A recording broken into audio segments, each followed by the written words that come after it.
Boche gold and diamonds. Buy now pay later. SFIയുടെ 60-ദിന അവകാശ പത്രിക അംഗീകരിക്കണമെന്നാവശ്യപ്പെട്ട് കലക്ടറേറ്റിലേക്ക് മാർച്ച് നടത്തി. SFI സംസ്ഥാന ജോയിന്റ് സെക്രട്ടറി മുഹമ്മദ് സാദിഖ് ഉദ്ഘാടനം ചെയ്തു. ഗവർണറെ സർവകലാശാല ചാൻസലർ സ്ഥാനത്തു നിന്നും നീക്കുക എന്നതാണ് പ്രധാന ആവശ്യം.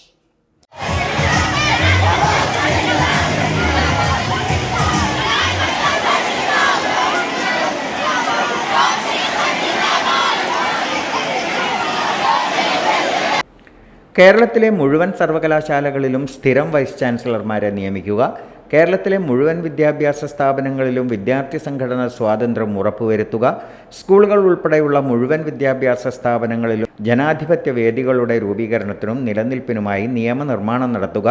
കോളേജ് ഹോസ്റ്റലുകളിൽ ജനാധിപത്യ വേദികൾ ഉറപ്പാക്കുക. മുഴുവൻ സർക്കാർ കോളേജുകളിലും സ്ഥിരം പ്രിൻസിപ്പൽമാരെ നിയമിക്കുക തുടങ്ങി 60 ദിനാവകാശങ്ങളാണ് പത്രികയിലുള്ളത്. SFI പാലക്കാട് ജില്ലാ secretary S. Vipin, president VV. Abhishek, സംസ്ഥാന കമ്മിറ്റി അംഗങ്ങളായ VS. അനുജ, മുഹമ്മദ് ഷാദുലി, അഭിൻ കൃഷ്ണ എന്നിവർ പ്രസംഗിച്ചു.